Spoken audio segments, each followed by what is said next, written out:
주여 말씀하여 주옵소서. 자, 하나님 말씀이 능력임을 믿으시는 분들은 자, 말씀을 한번 들고 우리 같이 힘있게 고백하며 나아갑시다. 시작. 주의 말씀은 내 인생의 빛입니다.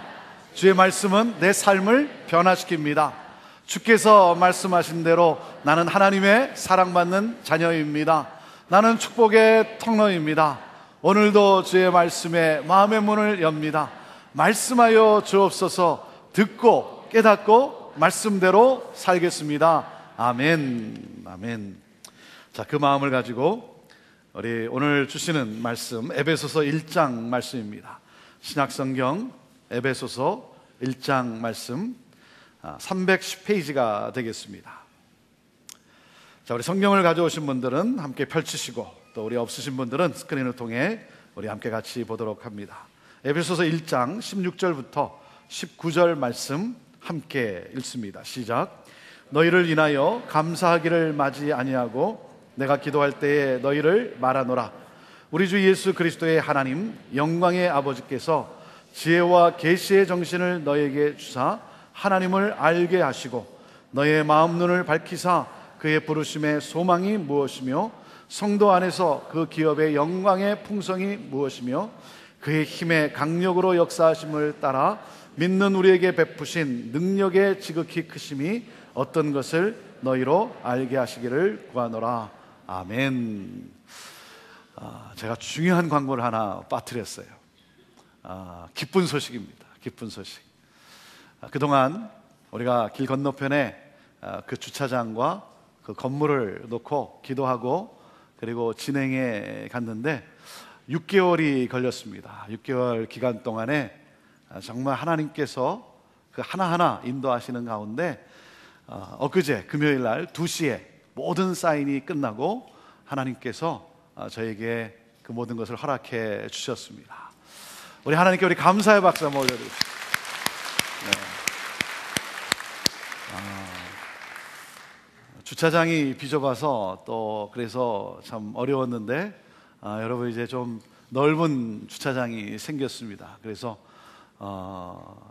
오늘도 그렇지만 다음 주부터 여러분 이제 주차할 수 있게 되었고요. 그리고 또 그 건물에 남은 공간 또 저희들이 또 우리 다음 세대를 위해서 또 잘 꾸며서 사용할 수 있도록 하나님이 그렇게 허락해 주셨습니다. 특별히 제가 여러분에게 부탁드리고 싶은 것은 여러분 주차장이 길 건너편에 넉넉한 주차장이 있기 때문에 우리 교회 안에 있는 주차장은 가급적이면 우리 연로하신 분들 또 어린아이를 데리고 오는 분들 또 그런가 하면 처음 오시는 분들 또 아직 믿음이 약하신 분들 또 믿지 않는 분들을 위해서 여러분이 전도하는 그러한 심정으로 배려하시고 양보하시고 우리 건너편에 주차하시고 우리 셔틀을 이용해서 우리 예배드리러 오시면 좋겠습니다. 여러분이 배려하는 것이 바로 전도하는 일이고 하나님의 나라를 확장해가는 그러한 또한 이 비전에 동참하는 일이 되겠습니다. 하나님께서 이러한 귀한 은혜를 주셨는데 우리가 다 여러분에게 설명하지 못하지만 그러나 하나님이 어떻게 역사하셨는지 그리고 앞으로 또 우리가 해야 할 일들이 무엇인지 우리 말씀 40일 끝나고 마치고 그리고 한 주일날 여러분에게 또 좀 더 하나님이 하신 일을 소개하는 설명해 드리는 시간을 갖겠습니다. 참 감사한 것은 이 과정 속에 우리가 아니라 우리 교회가 아니라 이 관계된 분들 또 관계된 은행 이런 분들이 이렇게 말씀하는 거예요. 하나님의 은혜임에 틀림이 없다고 그분들이 고백을 하는 거예요. 정말 형제교회를 향한 하나님의 은혜가 틀림없다고 그렇게 고백하는 걸 들으면서 좀 너무나 감사하고 기뻤습니다. 우리 또 기도로 또 우리 함께 하신 성도님들 감사를 드리고 정말 하나님이 이러한 일들을 통해서 또 어떤 일들을 하기를 원하시는지 또 계속 기도하면서 그 꿈을 함께 나누면서 힘있게 같이 달려가게 되기를 바랍니다. 지난주 한 타교회 장로님이 꼭 만나고 싶다고 해서 대화를 나누게 되었습니다. 내용은 이렇습니다. 우리 교회 이보다 더 좋을 수 있다는 책을 읽었고 그리고 교회 리더들과 함께 그 책을 읽었다는 거예요. 그러면서 안타까워하시면서 저에게 이렇게 말씀하시는 거예요. 목사님, 우리 교회 앞으로의 10년 후가 보입니다. 안타까움 속에 제게 이렇게 말씀하는 거예요. 우리 교회 앞으로의 10년 후가 보인다는 거예요. 교회에 젊은 세대가 빠져나가고 있다는 거예요. 젊은 세대가 빠져나가고 있으니까 어떻게 되겠습니까? 교회가 점점 더 고령화되어 가고 있다는 것이죠. 그러니까 이렇게 가다가 10년 후가 어떻게 될지 보인다는 거예요. 그게 보인다는 거예요. 그래서 교회가 위기의식 가운데 미래위원회를 조직하고 변화하고 갱신해야 할 것들을 함께 결정했다는 거예요. 하지만 시도를 해보지만 안 된다는 거예요. 왜냐하면 기성세대 어르신분들이 불편해하고 힘들어 한다는 거예요. 변화하고 갱신해야 될 것들 알지만 우리 기성세대 분들이 불편해하고 힘들어 한다는 거예요. 그분들이 이렇게 말씀하신다는 겁니다. 교회가 변화해야 하고 부흥도 해야 되고 젊은 세대가 있어서 다음 세대가 자라나야 함을 알지만 그렇게 하려면 우리가 불편하기 때문에 우리들 세상 떠나고 하라는 거예요. 우리들 세상 떠나고 난 다음에. 근데 여러분 생각해 보세요. 기성세대가 세상을 떠나고 난 다음이면 여러분 교회가 어떻게 되겠습니까? 교회가 어떤 모습이겠습니까? 그분과 대화를 나누는 가운데 구약의 히스기야 왕의 스토리가 제게 떠오르는 거예요. 히스기야 왕이 병이 들었는데 하나님이 그의 생명을 15년 연장해 주는 은혜를 베푸십니다. 그래서 히스기야 왕의 병이 나았다는 소식을 듣고 바벨론이 축하를 하기 위해서 사절단을 보냅니다. 사절단이 왔는데, 바벨론의 사절단이 왔는데 이 히스기야 왕이 자기 그 왕궁과 그리고 모든 것들을, 나라의 모든 것들을 보여주는 거예요. 그래서 보물고가 어디에 있는지, 또 그런가 하면 무기 창고가 어디에 있는지, 이런 모든 중요한 것들을 다 보여주는 거예요. 다. 왜? 자랑하고 싶었어요. 자랑하고 싶었어요. 그래서 그런 걸 다 보여주는 거예요. 그러니까 이사야 선지자가 왕에게 말을 합니다. 왕이여, 그렇게 하면 어떡합니까? 왕이 그렇게 하면 바벨론이 이제 언젠가 침공하게 될 것이고, 그리고 우리의 모든 것은 다 빼앗길 것이고, 그뿐입니까? 왕의 아들들은 포로로 끌려가서 바벨론 왕궁에서 노예로 살아야만 합니다. 왕이여, 어찌 그렇게 합니까? 그랬더니 이 히스기야 왕이 여러분 뭐라고 말한 줄 아십니까? 이렇게 말을 해요. 다음 세대가 어떻게 되든 자기 때의 평화를 누리면 괜찮다는 거예요. 네? 자식들이야 어떻게 되건 말건 내가 평화를 누리면 그만이다는 거예요. 여러분, 아니 이것이 부모로서 할 말입니까? 네. 지금 내 때 평화로우면 된다는 거예요. 지금 내 때 전쟁이 일어나지 않으면 된다는 거예요. 다음 세대에 전쟁이 일어나고 어떻게 되건 그건 내가 상관할 바가 아니라는 거예요. 이게 부모로서 할 말이냐, 이게 말도 안 되죠. 이게 말도 안 되는데요. 그런데 이 말도 안 되는 이런 이야기가 현재 교회에서 일어나고 있다는 거예요. 사랑하는 여러분, 내일을 볼 수 있어야죠. 미래를 보는 통찰력이 있어야죠. 미래를 보고 미래를 준비할 수 있는 지혜가 있어야죠. 교회를 섬기는 리더라면, 교회를 이끌고 가는 어른이라고 한다면 하나님의 시각으로 현재와 미래를 통찰하는 여러분 그 지혜가 절대적으로 필요하죠. 하나님의 뜻을 분별하고 교회의 상황을 분별하고 시대의 상황을 분별하는 지혜와 능력이 필요하죠. 오늘 바울 사도의 이 기도처럼 하나님, 지혜와 계시의 정신을 주사 하나님의 뜻을 보게 하옵소서. 교회를 향한 하나님의 뜻이 무엇인지, 어떻게 하면 하나님의 나라를 이 땅에 실현하는 건강한 예수 공동체를 이룰지 여러분 눈이 열려 볼 수 있어야죠. 저는 그분과 대화를 나누면서 나라고 하는 이 박스에 갇혀서 한 치 앞도 내다보지 못하는 그 모습, 그 교회 모습이 너무나 안타까운 거예요. 너무나 안타까워요. 저는요, 우리 기성세대 분들에게 너무나 감사를 드려요. 너무나 감사해요. 우리 어른들. 기성교회도 변해서 부흥할 수 있다라고 하는 이 모델을 창출함으로 말미암아 수많은 기성교회들에게 꿈을 나누고, 그리고 교회를 섬기는 이 교회가 되자고 하는 이 비전에 함께 동참하고, 그리고 형제교회가 오늘 여기까지 올 수 있도록 희생하며 헌신한 우리 기성세대 분들이 너무나 자랑스러운 거예요. 여러분 생각해 보세요. 나에게 익숙한 방법이 아닌 다른 방법으로 해나간다는 것은 상당히 어렵습니다. 이거 불편합니다. 그렇잖아요. 나에게 익숙한 방법이 아닌 다른 방법으로 예배를 드린다고 한다면 여러분 얼마나 불편합니까? 모르는 찬양을 여러분 함께 부른다는 게 얼마나 힘듭니까? 아니, 때로는 따라 부를 수도 없지 않습니까?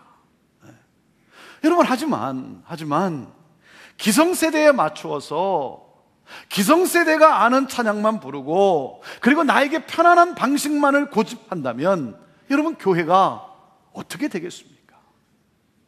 그 교회의 미래의 앞날이 어떻게 되겠어요? 여러분, 오늘 여기에 누가 있어야 됩니까? 누가 있어야 됩니까?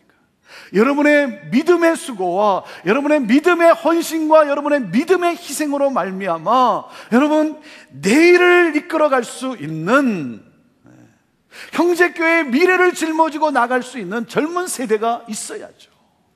그렇지 않습니까? 여러분의 그 믿음의 수고와 여러분의 믿음의 희생과 그 헌신으로 말미암아 하나님 나라를 계속해서 확장해 나갈 젊은 일꾼들이 세워져야죠. 여러분, 우리가 이 비전을 놓친다면 젊은 세대는 빠져나가고 말겠죠. 사랑하는 여러분, 교회는, 특별히 우리가 섬기는 형제교회는 3세대가 어우러져서 하나님께 함께 예배 드릴 수 있는 그러한 교회.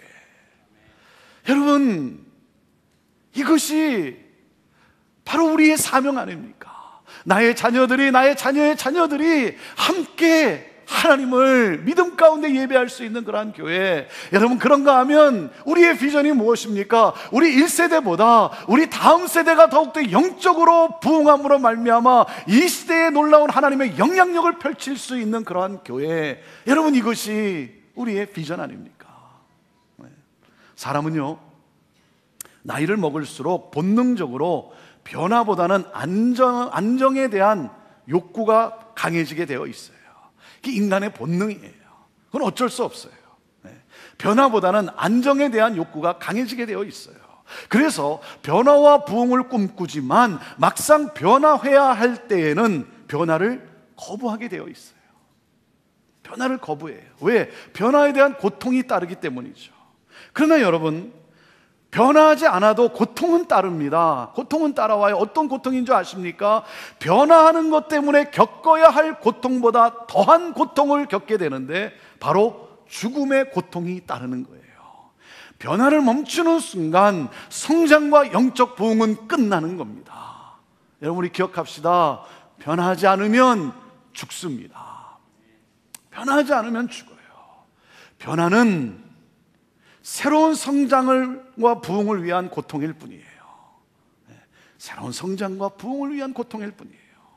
여러분, 그렇기 때문에 미래를 볼 수 있어야 되고, 그리고 변화를 두려워하지 말아야 합니다. 미래를 볼 수 있어야죠. 누가복음 24장에 엠마오 마을로 가는 두 제자의 이야기를 여러분 기억하십니까? 예수님을 따르던 제자들이었어요. 예수님을 이스라엘 민족을 구원할 메시아로 믿었어요. 그런데 호산나 호산나 우리를 구원하소서라고는 환영을 받으면서 예루살렘에 입성한 그 예수님께서 몇 날도 못 되어 붙잡히시고 고난을 당하시고 십자가에 달려 죽으셨어요. 무덤에 장사되었어요. 끝나버렸어요. 제자들의 꿈이 산산조각이 나고 말았어요. 여러분, 얼마나 허망했겠습니까? 그리고 얼마나 두려웠겠습니까? 이 두 제자는 착잡한 심정으로 예루살렘을 떠나 엠마오로 가고 있었어요. 그런 상황에서 부활하신 예수님이 이 엠마오로 가는 이 두 제자를 친히 또 만나 주십니다. 그러나 예수님이 나타나셨지만 두 제자는 예수님인 줄 전혀 알지를 못했다는 거예요. 하루 종일 대화를 나누지만 그들의 눈이 가리워져서 예수님인 줄을 알지 못했다는 거예요. 저녁 때가 되어서 두 제자가 여관에 묵으면서 예수님에게 좀 더 교제하며 대화를 나누고자 하고 요청을 하면서, 그리고 함께 저녁 식사를 하려고 하는데 예수님께서 떡을 들어 축사하시는 그 순간 제자들의 눈이 열려서 그분이 예수님인 줄 알게 되었다는 거예요. 참 아이러니하지 않습니까? 제가 아이러니하게 생각하는 게 뭔지 아세요? 부활하신 예수님을 만나고도 만나질 못했어요. 부활하신 예수님을 만나고도 못 만났어요. 이게 아이러니예요. 그렇게 말씀을 예수님으로부터 들으면서도 예수님을 못 만났어요. 그렇게 신앙생활 열심히 하면서도, 그렇게 교회 열심히 다니면서도, 하나님을 예배한다고 그렇게 예배 자리에 있으면서도 하나님을 못 만나요. 못 만났어요. 사랑하는 여러분, 저는 여러분의 영의 눈이 열려서 하나님을, 부활하신 예수님을 오늘 이 시간에도 볼 수 있게 되기를 주님의 이름으로 축원합니다. 오늘 에베소서 말씀 가운데 바울 사도는 성도들을 위해 하나님께 이렇게 간구를 합니다. 자, 17절 말씀을 우리 다시 읽어봅시다. 17절 말씀 시작. 우리 주 예수 그리스도의 하나님 영광의 아버지께서 지혜와 계시의 정신을 너희에게 주사 하나님을 알게 하시고, 그랬어요. 정신이란 푸뉴마라는 단어죠. 이 푸뉴마는 어떤 단어라고 했습니까? 영이라고 하는 뜻이죠. 성령, 하나님의 영, 푸뉴마. 바울 사도는 간구하고 있습니다. 하나님, 사랑하는 성도들에게 지혜와 계시의 영을 주옵소서. 지혜와 계시의 영을 부어 주옵소서. 자, 그러면 어떻게 된다고요? 하나님을 알게 된다는 거예요. 하나님을 알게 된다는 거예요. 하나님을 지적으로만 아는 것이 아니라 하나님이 누구신지 깨달을 수 있도록. 하나님, 사랑하는 성도들에게 지혜와 계시의 영을 부어 주옵소서. 그래서 하나님을 알므로 말미암아 하나님을 깨닫고 하나님을 이해하고 하나님을 믿음으로 말미암아 사랑하는 성도들의 삶을 보는 시각이 달라지게 하옵소서. 하나님, 지혜와 계시의 영을 주셔서 하나님을 알게 하셔서 뭡니까? 하나님, 사랑하는 성도들이 세상을 보는 시각이 달라지게 하여 주옵소서. 사랑하는 여러분, 하나님을 알면 나를 알게 되는 거예요. 내가 누구인지를 정확하게 알려면 나를 창조하신 하나님, 그 하나님을 알아야 합니다. 여러분, 하나님이 누구신 줄 아십니까? 하나님이 나에게 어떤 분인 줄 아십니까? 이 에베소서에 바울 사도가 나에게 하나님은 어떤 하나님인가, 여러분 어떻게 소개하는 줄 아세요? 3절 말씀을 보세요. 3절 말씀을 봐야 됩니다. 자, 3절 시작. 찬송하리로다. 하나님 곧 우리 주 예수 그리스도의 아버지께서 그리스도 안에서 하늘에 속한 모든 신령한 복으로 우리에게 복 주시되, 그랬어요. 바울 사도가 이렇게 고백을 해요. 하나님을 찬양합시다. 하나님을 찬양합시다. 왜? 하나님께서 하늘에 속한 모든 신령한 복, 잠시 있다가, 이 세상에 잠시 있다가 사라지는 복이 아니라 영원한 복, 부족함이 없는 완전한 복을 우리에게 주셨기 때문입니다. 그 하나님을 찬양합시다, 그러는 거예요. 여러분, 우리가 하나님을 더 열심히 믿고 그리고 열심히 믿는 가운데 하나님을 기다리면 하나님께서 언젠가 복을 주실 것이다가 아니에요. 그게 아니에요. 바울 사도가 지금 뭐라고 고백하고 있습니까? 이미 주셨다는 거예요. 여러분, 그 복이 이미 우리의 것이 되었다는 거예요. 그것이 무엇입니까? 하나님이 나를 택하시고 독생자 예수 그리스도를 통해 나를 구원해 주셨다는 것입니다. 여러분, 이 구원의 복을 나에게 주셨다는 거예요. 내가 어떤 사람이건 상관없이, 내가 어떤 일을 저질렀건 상관없이 하나님은 나를 구원하셨다. 이 복을 하나님이 주셨다는 거예요. 사랑하는 여러분, 죄의 종이었던 나, 그래서 죄의 사망 가운데 거하고 죄의 사망 속에 영원히 거할 수밖에 없는 나에게 하나님은 예수 그리스도를 통하여 나를 자유케 하셨어요. 영원한 생명, 영원한 복을 주셨어요. 사랑하는 여러분, 구원의 복을 받은 사람이라는 거예요. 할렐루야. 구원의 복을 받은 사람, 하나님은 나를 이렇게 귀한 존재라고 말씀하시는 거예요. 이렇게 귀한 존재라는 거예요. 예수 그리스도를 통해서 구원의 복을 하나님이 나에게 주셨어요.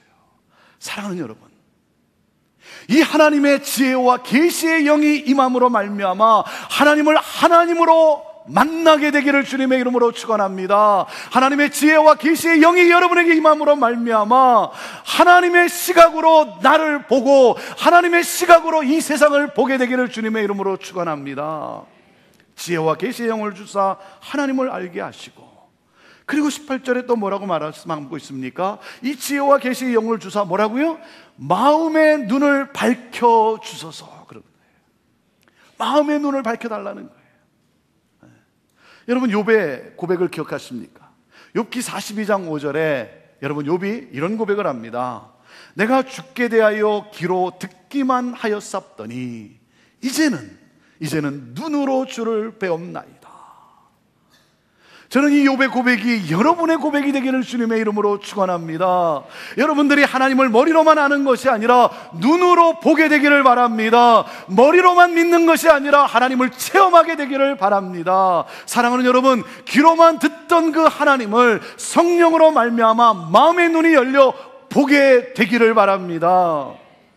특별히 우리가 말씀 40일을 하고 있는데, 저와 여러분이 말씀을 듣고 말씀을 읽고 말씀을 배우고, 그래서 순회에서 여러분이 그 말씀을 나눌 때마다 여러분의 마음이 뜨거워질 수 있게 되기를 바라요. 성령으로 말미암아. 지난주 우리가 성경 일독 가운데 지난주 분량이 어떤 책이었습니까? 우리가 사도행전을 읽었어요. 사도행전은 제가 무척 좋아하는 책이에요. 사도행전은 펼칠 때마다 저는 흥분합니다. 그런데요, 지난주 사도행전을 읽는데 나에게 또 새롭게 다가오는 이 사도행전의 이 은혜, 2000년 전에 역사하신 성령 하나님이 동일하신 성령이실진데, 말씀을 읽으면서 그 성령의 역사와 성령의 기적을 보면서 하나님, 2000년 전에 역사하신 성령 하나님, 오늘도 우리 가운데, 우리 공동체 가운데, 우리 성도들 가정 가운데 하나님 그 동일한 능력으로, 아니 더 큰 능력으로 역사하실 줄 믿습니다. 병든 자가 치유함을 받고, 귀신 들린 자가 그 귀신이 떠나가고, 우울증에 있던 자가 다시 한번 자유함을 얻는 이 놀라운 성령의 역사하심이, 사랑하는 여러분, 이 말씀 가운데서 우리에게 임하고 역사하는 줄로 믿습니다. 제 마음이 뜨거워지는 거예요. 그 성령의 역사를 사모하고. 또 우리가 무엇을 읽었습니까? 로마서를 읽었어요. 로마서, 구원의 본질이 무엇인지 다시 한번 그 구원의 하나님을 만나게 하시는 거예요. 하나님의 그 놀라우신 은혜를 보게 하는 거예요. 내가 무엇이 간데 이 하나님의 놀라운 은혜, 그래서 그 은혜로 구원받은 나, 그 말씀이 내 심장을 뛰게 하는 거예요. 사랑하는 여러분, 하나님의 말씀을 우리가 듣고 읽고 배우고 나눌 때마다 저는 이 하나님의 지혜와 계시의 영이 임함으로 말미암아 우리의 마음이 뜨거워지게 되기를 바랍니다.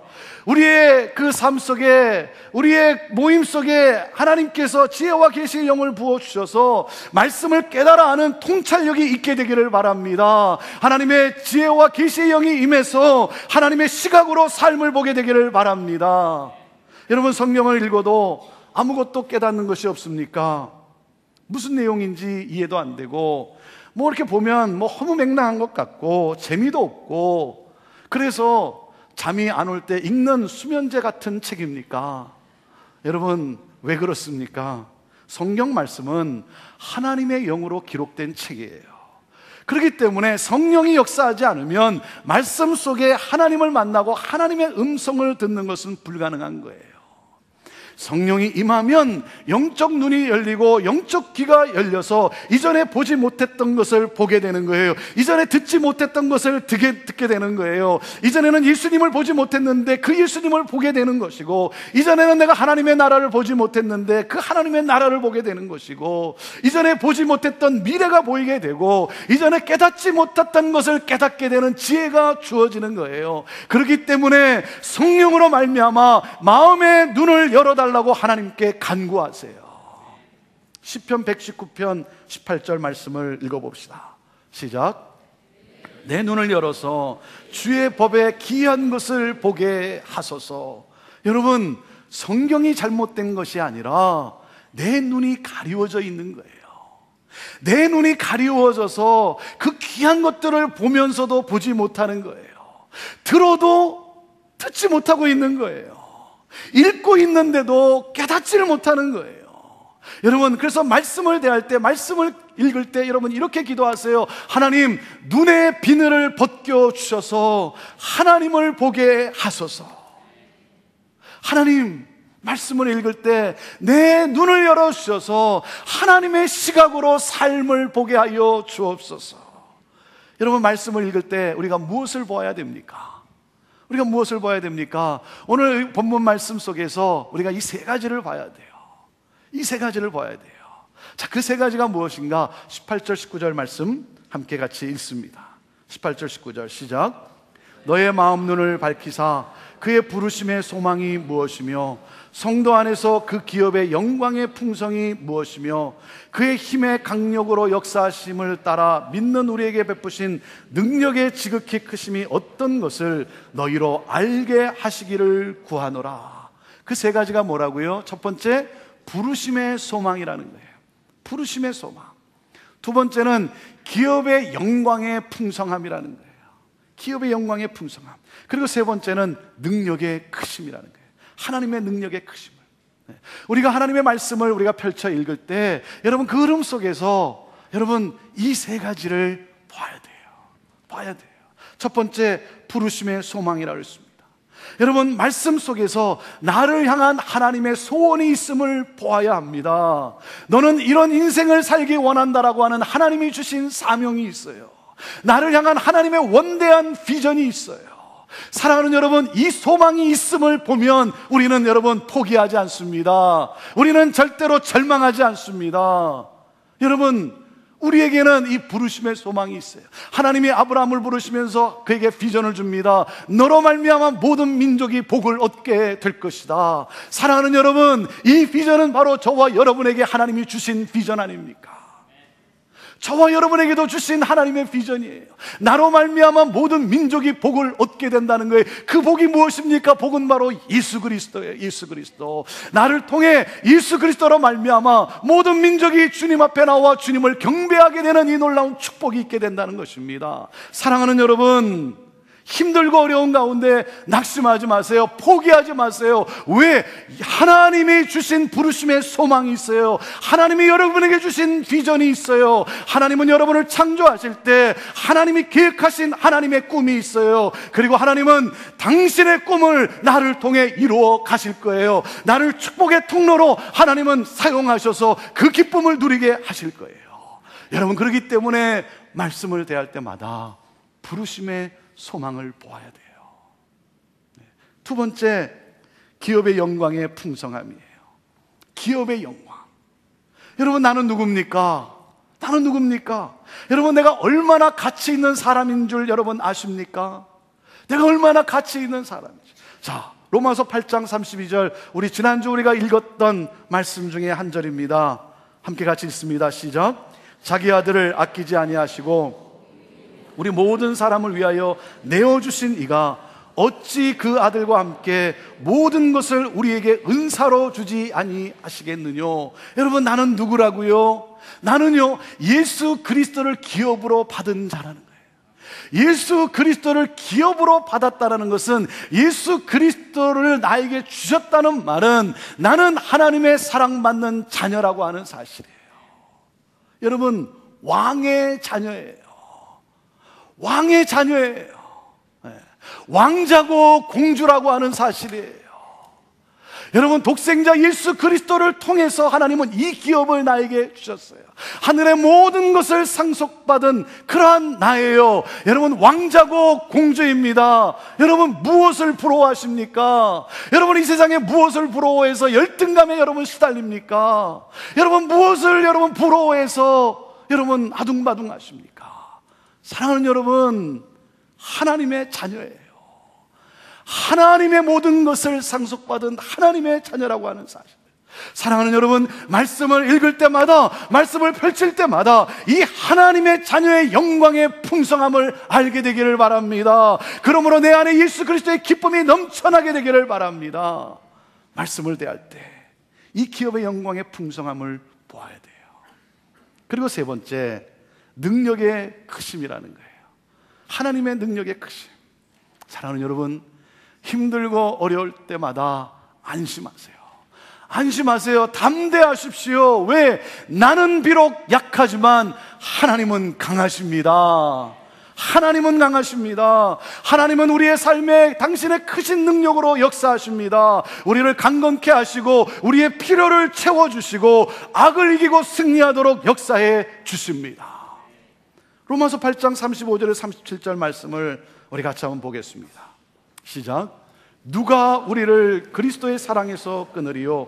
환난이나 곤고나 핍박이나 기근이나 적신이나 위험이나 칼이랴.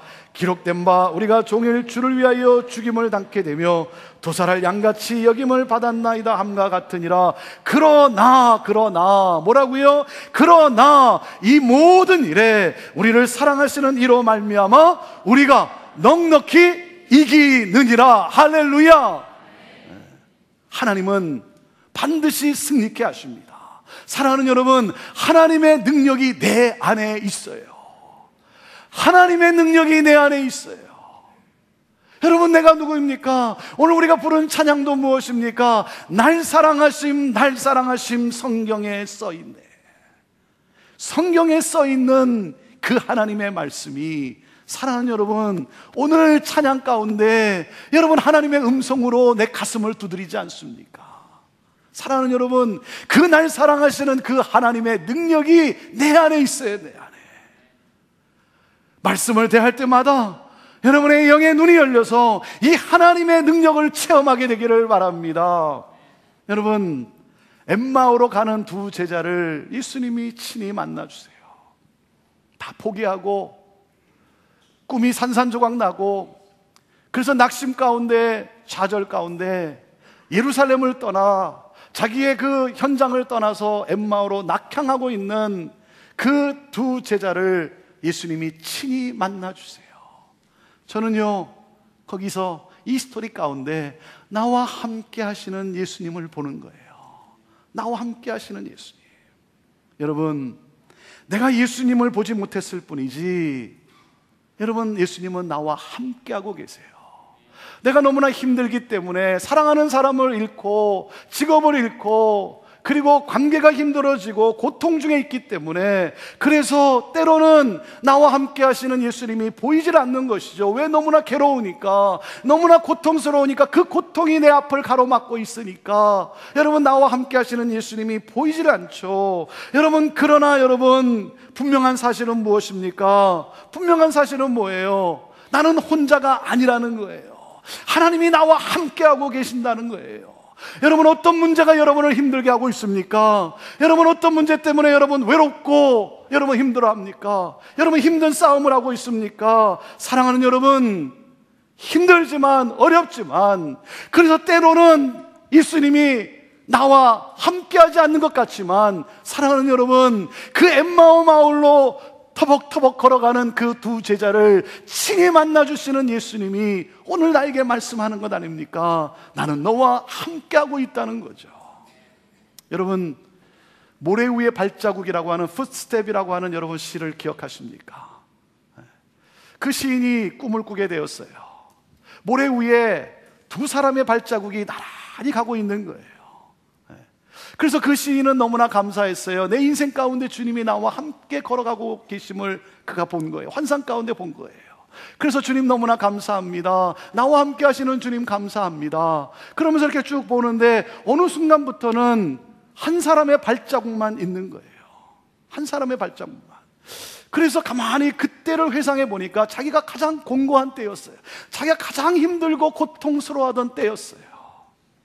그걸 보면서 주님이 원망스러운 거예요. 아니 주님, 내가 가장 힘들고 어려웠을 때 주님은 어디 계셨습니까? 주님은 어디 계셨습니까? 나를 홀로 걷게 하셨습니까? 그런데 주님의 음성이 들려오는 거예요. 그건 내 발자국이다. 내가 너를 업고 업고 갔단다. 내가 너를 업고 갔단다. 사랑하는 여러분, 우리는 그런 존재예요. 우리 주님은 나를 그렇게 사랑하는, 여러분, 그런 존재예요. 사랑하는 여러분, 모든 것 포기하고 정말 너무나 힘들어서 절망 가운데 낙향하고 있는 두 제자를 친히 만나시고 새로운 용기를 주십니다. 그래서 절망의 자리에서 일어나게 하십니다. 다시 시작하게 하십니다. 능력을 주셔서 그 하나님의 부르심 소망을 향하여 다시 나아가도록, 그래서 예루살렘으로 다시 가도록, 그 소망을 향해 가도록, 사명을 향해 가도록 하나님의 능력으로 세워주십니다.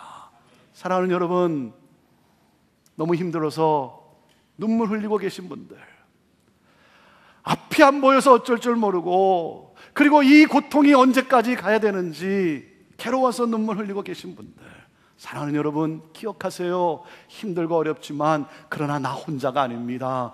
주님이 나와 함께 가고 계시고, 그리고 주님이 여러분의 삶을 업고 가고 계세요. 업고 가고 계세요.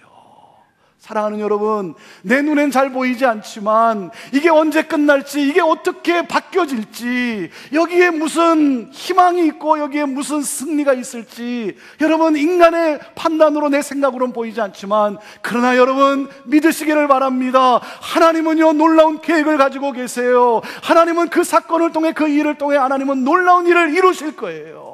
왜? 하나님은 나를 누구보다도 사랑하시는 전능하신 하나님이기 까닭에 여러분, 그 하나님께서 나를 승리케 하실 거예요. 사랑하는 여러분, 그래서 여러분 절망하지 마세요. 여러분의 인생을 그냥 던지지 마세요.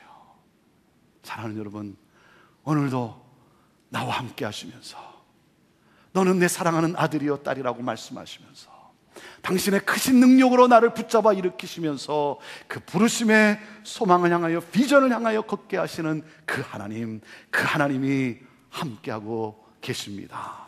사랑하는 여러분, 주님은 내 곁에 계셔서 내 눈을 뜨기를 원하세요. 내 눈을 뜨기를 원하세요. 사랑하는 여러분, 말씀을 사랑하십시오. 말씀을 사랑하십시오. 말씀을 사랑하면 말씀이신 예수님이 보이기 시작합니다. 말씀을 사랑하면요, 이 말씀 속에 말씀이신 예수님이 보이기 시작해요.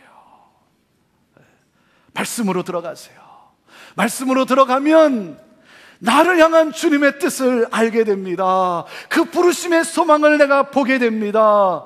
여러분, 말씀으로 들어가면 그 하나님의 시각으로 삶을 보게 되는 것이고, 하나님의 시각으로 내 인생을 보게 되고, 그리고 하나님의 시각으로 이 환경과 세상을 보게 되는 거예요. 하나님, 우리 사랑하는 성도들이 말씀을 대할 때마다 지혜와 계시의 영을 부어주사 하나님을 알게 하시고, 마음의 눈을 밝히사 하나님의 시각으로 삶을 보게 하옵소서. 하나님의 시각으로 하나님 이 상황을 보게 하옵소서. 하나님의 부르심의 소망과 기업의 영광의 풍성함과 능력의 크심을 체험함으로 하나님의 꿈을 이루는, 하나님 나라를 확장해 나가는 믿음의 성도요 교회되게 하옵소서. 기도하겠습니다.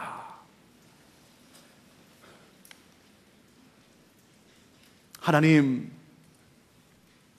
우리 사랑하는 성도들, 말씀을 사모하고 말씀을 사랑하며 말씀이 능력임을 믿는 우리 사랑하는 성도들, 하나님, 그 믿음으로 말씀을 펼칠 때, 주를 바라볼 때 영의 눈이 열리게 하여 주시고, 영의 귀가 열리게 하여 주시고, 주의 음성을 듣게 하시며 주를 보게 하옵소서.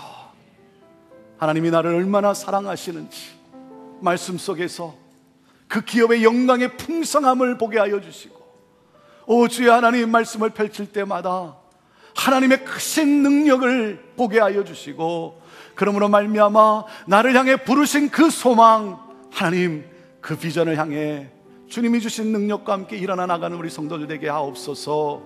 하나님, 그 마음의 눈물을 닦아주시고, 하나님 막막해서 너무 지쳐서 힘들어서 어찌할 바를 모르는 상황 속에, 오 주의 하나님, 오늘 이 시간 주의 영으로 능력으로 부으사 하나님 주님이 주시는 새 힘으로 하나님 자유함과 평안과 기쁨을 누리게 하옵소서. 그래서 하나님 다시 일어나 그 주님의 그 부르심의 소망을 하나님 믿음의 눈으로 바라보며 믿음의 발걸음을 한 걸음씩 한 걸음씩 옮기는 우리 성도들 되게 하시고, 하나님 반드시 승리케 하시는, 새롭게 하시는 그 하나님의 기적을 체험하며 하나님을 찬양하며 증거하는 우리 성도들 다 되게 하여 주옵소서.